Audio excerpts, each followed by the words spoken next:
انسانوں کی اکثریت ناکام ہوگی، اکثریت اللہ کے عذاب میں مبتلا ہوگی۔ یہ بہت خطرناک بات ہے جو قرآن میں آتی ہے۔ اللہ تعالی ہم سب کو برے انجام سے محفوظ رکھے۔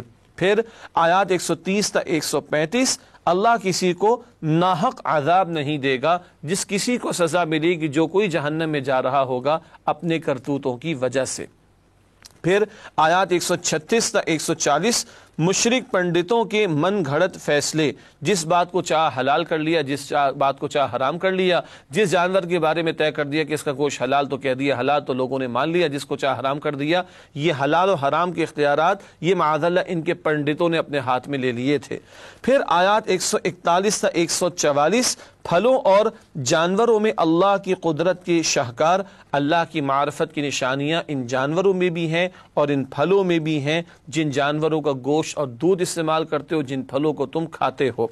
آیات 145 تا 147، اللہ نے کن چیزوں کو حرام کیا ہے، وہ 4 باتیں ہیں، پہلے بھی ان کا ذکر آیا سورۃ المائدہ میں، یہاں بھی ہے، اور وہ ہے مردار اور بہتا ہوا خون اور سور اور ایسا ذبیحہ جس پر اللہ کے سوا کسی اور کا نام لیا جائے۔ آیات 148 سے 150، مشرکین کی خوشنما لیکن فریب کم دلیل، شیطان نے ان کو پٹی پڑھائی، لو مردار حرام ہے اور جس کو خود ذبح یہ کرتے ہیں وہ حلال ہے، اور جو مردار اس کو تو اللہ نے مارا وہ حرام ہے اور خود ذبح کرے وہ حلال ہے۔ یہ ایسی منطقیانہ باتیں سکھائی شیطان نے اور اہل ایمان کو صحیح بات سے ہٹانے کی مشرکین نے کوشش کی۔ آیات 151 تا 154، تورات کے احکامات عشرہ کی قرآنی تعبیر، بڑے اہم احکامات 10 کمانڈمنٹس جو تورات میں عطا کیے گئے ان کا تذکرہ اس مقام پر ہے، بعد میں اس پر بات بھی کریں گے انشاءاللہ۔ اس کے بعد سورۃ الانعام کی مزید جو آیات ہیں، آیات 155 تا 157، نزول قرآن مشرکین مکہ کے لیے اتمام حجت، یہ بار بار فرمائشی معجزے کا تقاضا اور مطالبہ کرتے، بتایا کہ اصل معجزہ قرآن حکیم ہے اور تم اس کے مثل کچھ پیش نہیں کر سکتے، اس کا مقابلہ نہیں کر سکتے، اسی کو مانو گے تو ہدایت ملے گی، اس کا انکار کرو گے تو عذاب کا شکار ہوگے۔ اس کے بعد آیت نمبر 158، اللہ کی نشانی دیکھنے کے بعد ایمان لانا اور عمل کرنا مفید نہیں۔ یہاں مراد ہے اللہ کا فیصلہ جب آ جائے تو پھر اس کے بعد ایمان لانا معتبر نہیں ہوتا۔ فیصلے سے مراد پھر فرد کی جو مہلت ہے وہ ختم، یا کسی قوم کے لیے اجتماعی عذاب کا فیصلہ اللہ کی طرف سے کر دیا جائے۔ اس کے بعد آیت نمبر 159، دین کے حصے بکھرے کرنے والوں سے اللہ کے رسول کا کوئی تعلق نہیں، اشارہ مشرکین کی طرف ہے۔ پھر آیت نمبر 160، نیکی کا اجر 10 گنا ملے گا، اللہ کی رحمت کا بیان، اور بندہ بدی کرے تو اتنی ہی سزا ہے۔ آیات 161 تا 163، صراط مستقیم کیا ہے؟ اللہ ہی کے ہو رہنا، اپنی اطاعت کو اسی کے لیے خالص کر کے اس کا مسلم بن جانا۔ اور آخر میں آیات 164 تا 165، رب حقیقی اللہ ہی ہے، اسی کی عبادت کرنی اور اسی کی طرف لوٹ کر جانا ہے۔ ناظرین کرام، سورۃ الانعام کی وہ آیات جو 8ویں پارے میں شامل ہیں ان کا تجزیہ آپ کے سامنے پیش کیا گیا۔ اب اس کے بعد چلتے ہیں سورۃ الانعام کی منتخب آیات کے مطالعے کی طرف، جو کہ آیات وارد ہوئی ہیں 8ویں پارے میں۔ چند آیات پیش خدمت ہیں۔ سب سے پہلے آیات 116 تا 117، مروجہ جمہوریت کی نفی، میجورٹی رولز جیسے آج کل کہا جاتا ہے، اکثریت کی بات مانی جائے گی، چاہے وہ مادر پدر آزاد ہی اکثریت کیوں نہ ہو، ایسی مروجہ جمہوریت کی نفی اس مقام پر بھی ہے۔ ارشاد ہوا، وَإِن تُطِعْ أَكْثَرَ مَنْ فِي الْأَرْضِ يُضِلُّوكَ عَنْ سَبِيلِ اللَّهِ إِن يَتَّبِعُونَ إِلَّا الظَّنَّ وَإِنْ هُمْ إِلَّا يَخْرُصُونَ إِنَّ رَبَّكَ هُوَ أَعْلَمُ مَنْ يَضِلُّ عَنْ سَبِيلِهِ وَهُوَ أَعْلَمُ بِالْمُهْتَدِينَ۔ یہ آیات 116 تا 117 سورۃ الانعام کی ترجمہ کرتے ہیں۔ اور اکثر لوگ جو زمین پر آباد ہیں گمراہ ہیں، اگر تم ان کا کہا مان لو گے تو وہ تمہیں اللہ کے راستے سے گمراہ کر دیں گے۔ یہ محض خیال کے پیچھے چلتے اور محض قیاس آرائیاں کرتے ہیں۔ بے شک آپ کا رب ان لوگوں کو خوب جانتا ہے جو اس کے رستے سے بھٹکے ہوئے ہیں، اور ان سے بھی خوب واقف ہے جو رستے پر چل رہے ہیں۔ یہ وہ اکثریت ہے جو اپنے خیالات کی پیروی کرتی ہے، گمان کی پیروی کرتی ہے، قیاس آرائیاں کرتی ہے، علم وحی کے مطابق بات نہیں کرتی۔ ایسوں کی بات اگر مانی جائے گی تو گمراہی کے سوا کچھ ہاتھ نہیں آئے گا۔ آج جو مروجہ جمہوریت ہے وہ بھی یہی کہ اکثریت جو بات کہے اس کو مانو، چاہے اکثریت کہے شراب کو حلال کر دو معاذ اللہ، ہم جنس پرستی کو حلال کر دو معاذ اللہ، اور اللہ کے احکامات کی پامالی کرے۔ ایسی اکثریت کی یہ باتیں ماننا جو اللہ اور اس کے پیغمبر علیہ السلام کی بات کے خلاف ہو، یہ جائز نہیں ہے۔ اس کی نفی قرآن نے اس مقام پر بھی فرمائی ہے۔ اس کے بعد اگلی آیت جس کا انتخاب کیا گیا سورۃ الانعام کی آیت نمبر 122 ہے، زندہ اور مردہ کی مثال۔ یہ افراد کے تعلق سے بات ہو رہی ہے۔ ارشاد ہوا اومن کان میتا فاحییناہ وجعلنا له نورا یمشی بہ فی الناس کمن مثلہ فی الظلمات لیس بخارج منہا کذالک زین للکافرین ما کانوا یعملون۔ ترجمہ، بھلا جو پہلے مردہ تھا پھر ہم نے اس کو زندہ کیا اور اس کے لیے روشنی کر دی جس کے ذریعے سے وہ لوگوں میں چلتا پھرتا ہے، کہیں اس شخص جیسا ہو سکتا ہے جو اندھیرے میں پڑا ہوا ہو اور اس سے نکل ہی نہ سکے۔ اسی طرح کافر جو عمل کر رہے ہیں وہ ان کے لیے مزین کر دیے گئے ہیں۔ ناظرین کرام، یہ ترجمہ ہے سورہ انعام کی آیت نمبر 122 کا۔ ایک شخص مردہ تھا، مراد اس کا دل مردہ تھا، اللہ نے ہدایت کی روشنی عطا فرما دی، قرآن کا نور عطا فرما دیا، اب وہ اس کے ساتھ لوگوں کے درمیان چلتا پھرتا ہے، ہدایت کو پھیلانے کی کوشش کر رہا ہے۔ کیا یہ اور وہ جو گمراہی میں اور اندھیروں میں پڑا ہوا ہو برابر ہو سکتے ہیں؟ قطعاً نہیں۔ اللہ ہمارے دلوں کو قرآن کے نور سے منور فرمائے اور معاشرے میں جو جہالت کی تاریکیاں ہیں قرآن کے نور سے ان تاریکیوں کو دور کرنے کی توفیق عطا فرمائے۔ اس کے بعد اگلی آیت ہے سورہ انعام کی آیت نمبر 145۔ حرام چیزیں کیا ہیں؟ ارشاد ہو رہا ہے قل لا اجد فيما اوحي الي محرما على طاعم يطعمه الا ان يكون ميتة او دما مسفوحا او لحم خنزير فانه رجس او فسقا اهل لغير الله به فمن اضطر غير باغ ولا عاد فان ربك غفور رحيم۔ ترجمہ، کہہ دیجئے کہ جو احکام مجھ پر نازل ہوئے ہیں ان میں کوئی چیز جسے کھانے والا کھائے حرام نہیں پاتا سوائے اس کے کہ وہ مرا ہوا جانور یا بہتا خون یا سور کا گوشت کہ یہ سب ناپاک ہیں، یا کوئی گناہ کی چیز ہو کہ اس پر اللہ کے سوا کسی اور کا نام لیا گیا ہو اور کوئی مجبور ہو جائے لیکن نہ تو نافرمانی کرے اور نہ حد سے باہر نکل جائے تو بے شک آپ کا رب بخشنے والا مہربان ہے۔ یہ آیت نمبر 145 کا ترجمہ، اور ایسی آیات اس کے علاوہ سورۃ البقرہ میں، المائدہ میں، سورۃ النحل میں بھی آئی ہیں۔ 4 باتوں کی حرمت کا ذکر بار بار ہے۔ اس کا کچھ لوگوں نے غلط مفہوم لے لیا کہ بس 4 ہی باتیں حرام ہیں، ایسا قطعاً نہیں۔ مشرکانہ ماحول میں 14 صدیوں پہلے یہ باتیں رائج تھیں کثرت سے تو قرآن نے ذکر کیا، اور اگر آپ غور فرمائیں آج کے دور میں بھی بعض چیزیں میں سے وہ ہیں کہ جن کا کثرت سے دنیا کے لوگ استعمال کر رہے ہیں تو آج بھی اس کی حرمت کا ذکر گویا کہ ہونا چاہیے، اور قرآن کی جب ہم تلاوت کریں گے تو ہو رہا ہوگا۔ مردار حرام ہے، چاہے جانور حلال تھا لیکن از خود مر گیا، ذبح نہ کر سکے وہ حرام۔ بہتا ہوا خون حلال، جانور ذبح کیا جو خون بہتا ہے اس کے وجود سے وہ حرام۔ سور کی ہر شے، گوشت ہی نہیں، کھال وغیرہ، ہڈیاں، ہر شے حرام۔ اور وہ ذبیحہ، وہ جانور کے ذبح تو کیا جا رہا ہے، حلال ہے، لیکن اللہ کے سوا کسی اور کا نام لیا جا رہا ہے، کسی اور کی طرف منسوب کیا جا رہا ہے۔ یہ 4 باتوں کی حرمت اس مقام پر بیان کی گئی۔ یہ اس تسلسل میں ہے کہ مشرکین نے حلال حرام کے فیصلے خود کرنا شروع کر دیے، بتایا گیا اللہ نے جو حرام کیا وہ یہ باتیں ہیں۔ اس کے بعد اگلی آیت، آیت نمبر 151 ہے، معاشرتی ہدایات کا بیان، اور وہ جو تورات کے 10 بڑے احکامات کا ابتداء ذکر ہوا تھا ان کا بیان اس مقام پر آیا ہے۔ معاشرتی ہدایات کے حوالے سے اس مقام پر بیان ہے، سورہ انعام آیت نمبر 151 ارشاد ہوا قل تعالوا اتل ما حرم ربكم عليكم الا تشركوا به شيئا وبالوالدين احسانا ولا تقتلوا اولادكم من املاق نحن نرزقكم واياهم ولا تقربوا الفواحش ما ظهر منها وما بطن ولا تقتلوا النفس التي حرم الله الا بالحق ذلكم وصاكم به لعلكم تعقلون۔ یہ آیت نمبر 151 ہے۔ کئی باتیں پہلے ترجمہ کرتے ہیں پھر بات کرتے ہیں انشاءاللہ۔ ارشاد ہوا کہہ دیجئے کہ آؤ میں تمہیں وہ چیزیں پڑھ کر سناؤں جو تمہارے پروردگار نے تم پر حرام کر دی ہیں، کہ کسی چیز کو اللہ کا شریک نہ بنانا اور ماں باپ سے بدسلوکی نہ کرنا بلکہ اچھا سلوک کرتے رہنا، اور ناداری کے اندیشے سے اپنی اولاد کو قتل نہ کرنا کیونکہ تم کو اور ان کو ہم ہی رزق دیتے ہیں، اور بے حیائی کے کام ظاہر ہوں یا پوشیدہ ان کے پاس نہ پھٹکنا، اور کسی جان والے کو جس کے قتل کو اللہ نے حرام قرار دیا ہے قتل نہ کرنا مگر جائز طور پر، یعنی جس کا شریعت حکم دے۔ ان باتوں کا وہ تمہیں ارشاد فرماتا ہے تاکہ تم سمجھو۔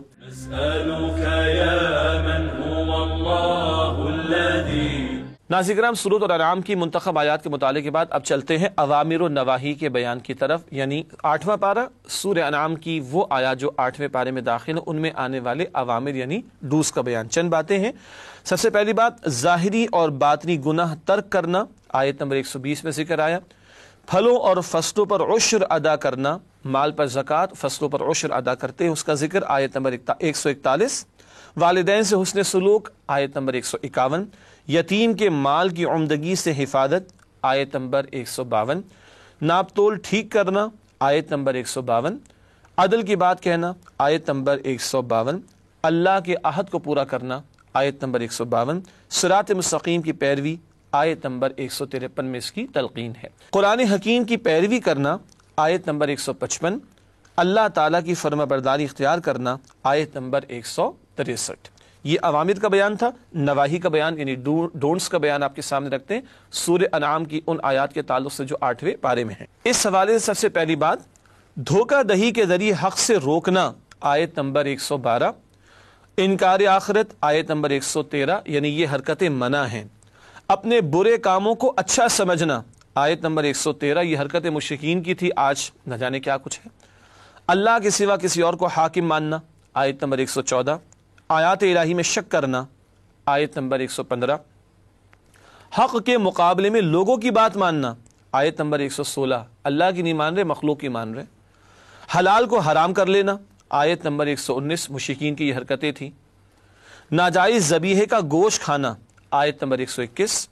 دنیا کی زندگی میں کھو جانا، آیت نمبر 130۔ ہم بھی جائزہ لے لیں۔ اس کے بعد اگلی بات، ظلم کی روش پر کاربند رہنا، آیت نمبر 135۔ غیر اللہ کے لیے مال کا حصہ مقرر کرنا، آیت نمبر 136۔ مشرکین جھوٹے معبودوں کے لیے مقرر کرتے تھے۔ جان بوجھ کر ذبیحے پر اللہ کا نام نہ لینا، آیت نمبر 138، یہ بھی مشرکین کی ایک حرکت تھی۔ حلال اور حرام کے خود ساختہ فیصلے، آیت نمبر 139۔ اور آج تو سیکولرزم کے نام پر، سو کالڈ ڈیموکریسی کے نام پر اللہ کی شریعت کو ہی پامال کیا جا رہا ہے، معاذ اللہ۔ قتل اولاد، اس سے روکا گیا، آیت نمبر 140۔ اسراف، ضرورت سے زیادہ خرچ کرنا، آیت نمبر 141 میں روکا گیا۔ شیطان کے نقش قدم کی پیروی کرنا، آیت نمبر 142، روکا گیا اس سے۔ اللہ پر جھوٹ باندھنا، آیت نمبر 144۔ مردار، خون، سور اور ناجائز ذبیحہ استعمال کرنا، آیت نمبر 145۔ گناہوں کو اللہ کی مشیت قرار دینا، آیت نمبر 148۔ معاذ اللہ، مشرک کہتے اللہ نہ چاہتا تو ہم شرک نہ کرتے، کوئی اللہ کی طرف منسوب کر رہے، استغفر اللہ۔ جھوٹ اور منکرین آخرت لوگوں کی پیروی، آیت نمبر 150۔ شرک، آیت نمبر 151۔ مفلسی کے ڈر سے اولاد کا قتل، آیت نمبر 151۔ فواحش کے قریب جانا، آیت نمبر 151، چاہے کھلی ہوں بے حیائی کی باتیں یا پوشیدہ بات کر چکے۔ قتل ناحق، آیت نمبر 151، اس میں روکا گیا۔ لوگوں کو اللہ کی آیات سے روکنا، آیت نمبر 157۔ دین میں تفرقہ کرنا، آیت نمبر 159۔ آج ہمارے معاشرے کی حالتیں کیا ہیں اندازہ کیا جا سکتا ہے۔ اللہ کے سوا کسی اور کو رب بنانا، آیت نمبر 164، اس سے منع کیا گیا۔ ناظرین کرام، اوامر و نواہی کا بیان بھی مکمل ہوا۔ ایک وقفہ لیتے ہیں اور اس کے بعد سورۃ الاعراف کے مضامین کا تجزیہ اور جائزہ آپ کے سامنے رکھیں گے۔ السلام علیکم ورحمۃ اللہ وبرکاتہ۔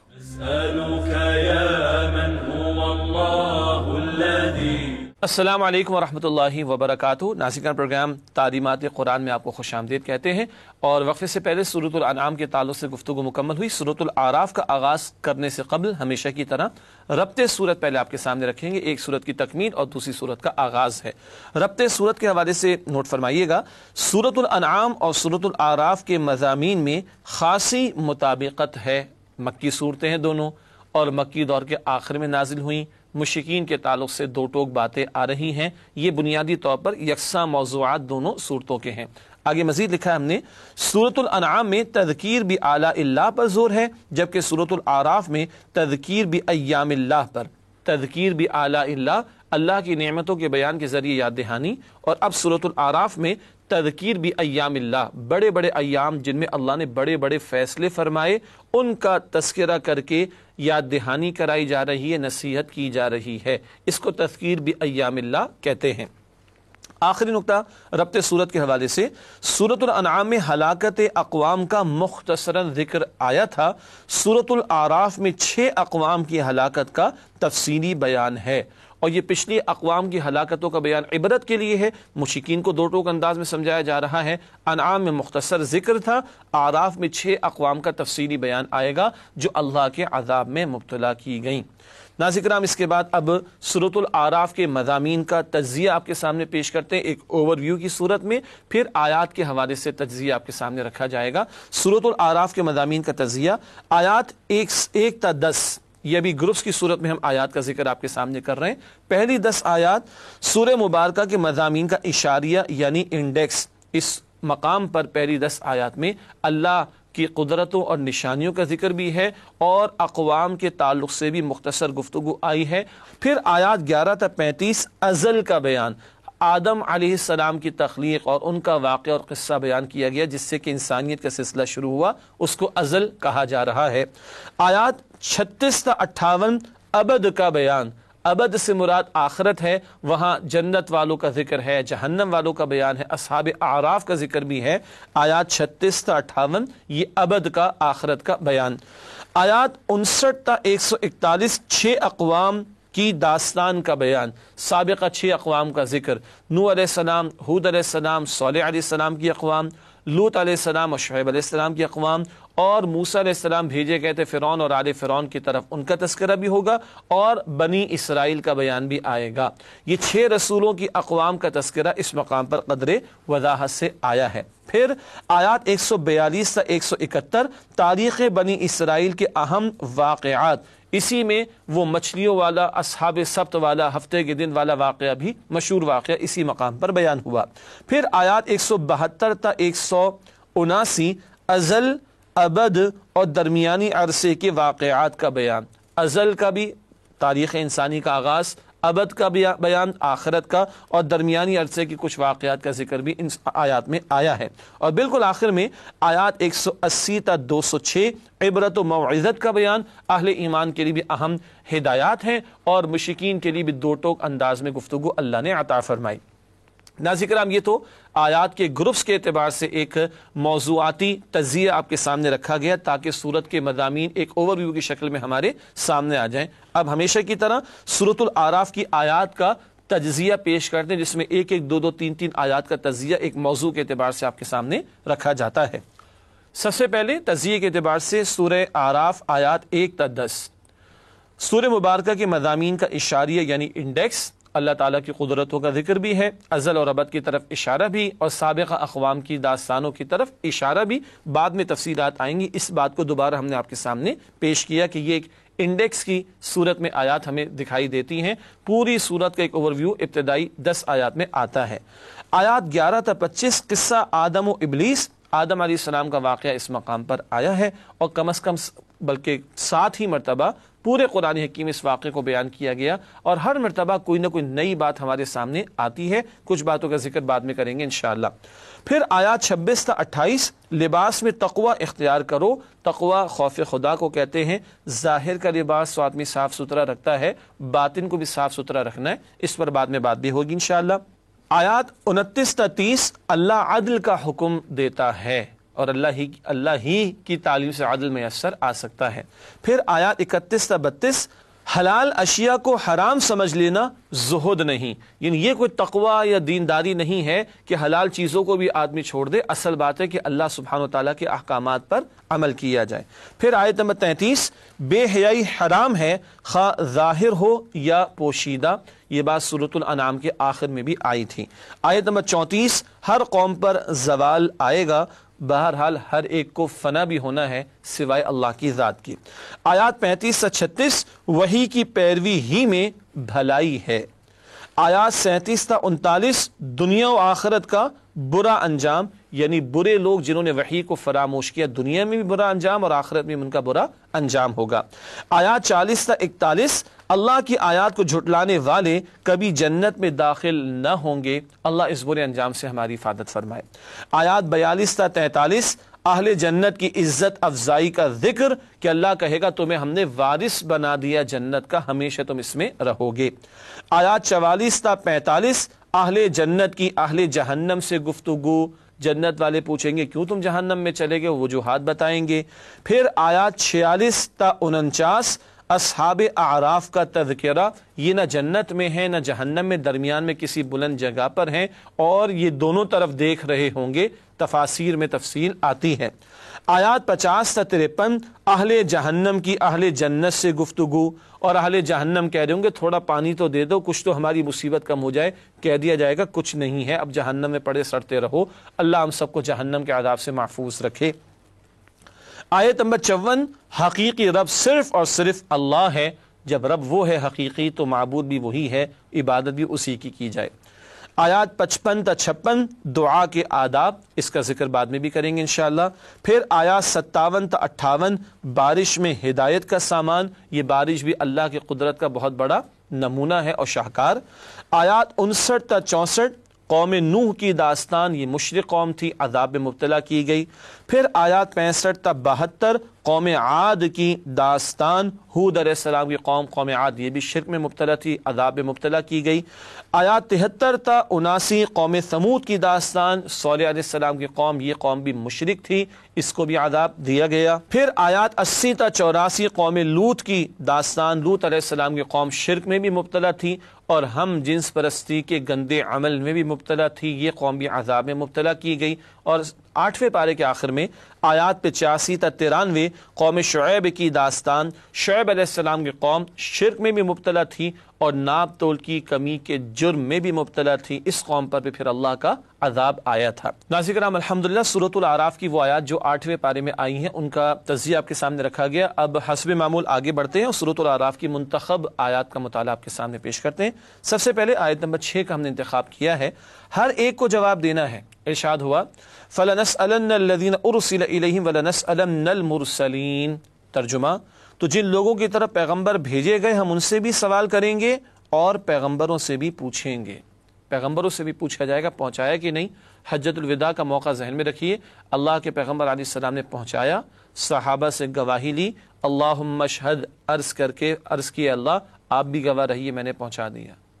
وہ تو گواہی دے گئے، لے گئے اور اللہ کو گواہ بنا گئے۔ ہمارے پاس قرآن موجود ہے، ہمارے پاس اللہ کا دین موجود ہے، ہم سے بھی پوچھا جائے گا کیا تم نے کیا، سوچئے، ہم تیار ہیں اس سوال کے لیے۔ اگلی آیات ہیں سورہ اعراف آیات 8 اور 9، اعمال کا حساب برحق ہے۔ ارشاد ہوا والوزن یومئذ الحق فمن ثقلت موازینہ فاولئک هم المفلحون ومن خفت موازینہ فاولئک الذین خسروا انفسهم بما كانوا بآیاتنا یظلمون۔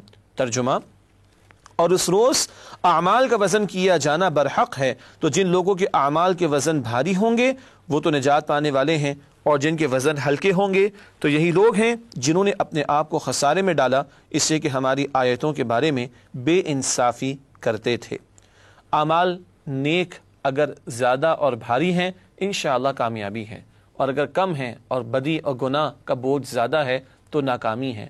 ہم کیا جمع کر رہے ہیں دی بینک آف اللہ میں، آخرت کے اکاؤنٹ میں کیا جمع کر رہے ہیں، غور کرنے کی ضرورت ہے۔ اعمال کا وزن ہوگا، آج ہم بالنگ کی سپیڈ بھی ناپ لیتے ہیں، بدن کا ٹیمپریچر بھی ناپ لیتے ہیں، ہوا کا پریشر بھی ناپ لیتے ہیں، اعمال تو پیش ہوں گے، اللہ نیتیں بھی کھول کر رکھ دے گا، اللہ ہم سب کے حساب کو آسان فرمائے۔ اس کے بعد اگلی آیت ناظرین کرام سورۃ الاعراف آیت نمبر 23، عاجزانہ دعا، آدم اور حوا علیہ السلام کی مشہور دعا۔ قال ربنا ظلمنا انفسنا وان لم تغفر لنا وترحمنا لنكونن من الخاسرین۔ ترجمہ، آدم و حوا دونوں عرض کرنے لگے کہ پروردگار ہم نے اپنی جانوں پر ظلم کیا، اور اگر تو ہمیں نہیں بخشے گا اور ہم پر رحم نہیں کرے گا تو ہم خسارہ پانے والے ہو جائیں گے۔ مشہور دعا ہے۔ آدمیت کیا ہے؟ خطا ہو جائے اعتراف کر لو، جھک جاؤ، اللہ معاف فرما دیتا ہے۔ جھکنا اللہ کو اتنا پسند کہ یہ الفاظ بھی اللہ نے سکھائے ہیں، سورہ البقرہ میں اس کی طرف اشارہ ہے۔ اور شیطنت کیا ہے؟ گناہ کر کے اڑ جانا، جسٹیفیکیشن دینا، تو اللہ تعالیٰ نے راندہ درگاہ کیا، اپنی رحمت سے ہمیشہ کے لیے دور کر دیا۔ یہ دعا ہمیں ہمارے معمولات میں شامل بھی کرنی چاہیے، اور جھکنے اور معافی مانگنے اور توبہ کرنے کی روش اختیار کرنی چاہیے۔ اگلی آیت نمبر 26 کا ہم نے انتخاب کیا ہے، لباس کی اہمیت۔ ارشاد ہوا یا بنی آدم قد انزلنا علیکم لباسا یواری سوآتکم وریشا ولباس التقوی ذالک خیر ذالک من آیات اللہ لعلہم یذکرون۔ ترجمہ، اے بنی آدم، ہم نے تم پر لباس اتارا کہ تمہارا ستر ڈھانکے اور تمہارے بدن کو زینت دے، اور جو پرہیزگاری کا لباس ہے وہ سب سے اچھا ہے۔ یہ اللہ کی نشانیاں ہیں تاکہ لوگ نصیحت پکڑیں۔ دو لباس بیان ہوئے، ایک ظاہر کا، ایک باطن کا۔ ظاہر کا بھی ضروری ہے، اور جسم کو ڈھانپنا یہ فطرت انسانی میں شامل ہے۔ آدم علیہ السلام کے قصہ میں یہ بات بار بار قرآن حکیم میں ذکر کی گئی۔ یہاں یہ بھی بتایا یہ تمہارے جسم کو ڈھانپنے کا اور زینت کا ذریعہ بھی ہے۔ لباس انسان کا زیور ہے، صرف عورت نہیں، مرد کا بھی زیور ہے۔ انسانوں اور جانوروں میں تمیز، بہت بنیادی تمیز لباس سے ہی ہوتی ہے۔ باقی جو لوگ کہتے ہیں کہ ایڈوانسمنٹ کا دور ہے اس لیے لباس کم ہے، تو بھائی پھر جانور زیادہ ایڈوانسڈ ہیں کہ وہ لباس کچھ بھی نہیں پہنتے، یہ بے وقوفی کی بات ہے۔ اللہ فرماتے ہیں ہم نے اتارا، نازل کیا، بڑے اہتمام سے اللہ نے لباس کی توجہ دلائی ہے۔ مزید فرمایا کہ تقوی کا لباس، باطن کا بھی پاک ہونا ضروری ہے۔ باطن پہ دھبے لگ جائیں تو باطن خراب، اور باطن خراب تو ظاہر بھی برباد ہو سکتا ہے۔ ظاہر و باطن کے لباس کی توجہ دلا کر فرمایا کہ یہ اللہ کی نشانیوں میں سے ہے۔ آخر میں حدیث مبارک پیش خدمت ہے، فرمان نبوی صلی اللہ علیہ وآلہ وسلم، بے شک اللہ تعالیٰ اس کتاب یعنی قرآن کو تھامنے کی بدولت بہت سی قوموں کو عروج عطا فرمائے گا، اور اسے چھوڑنے کی وجہ سے بہت سی قوموں کو ذلیل و رسوا فرمائے گا۔ مسلم شریف کی روایت ہے، امت کا عروج و زوال قرآن سے وابستہ ہے۔ اللہ تعالی ہمیں قرآن حکیم سے ہمارے تعلق کو مزید مضبوط کرنے کی توفیق عطا فرمائے۔ آپ ہماری ویب سائٹ وزٹ کرتے رہا کیجیے e.quranacademy.com۔ اسی کے ساتھ آپ سے اجازت چاہیں گے، اور اگلے پروگرام میں پھر آپ سے ملاقات ہوتی ہے۔ وآخر دعوانا ان الحمد للہ رب العالمین، والسلام علیکم ورحمۃ اللہ وبرکاتہ۔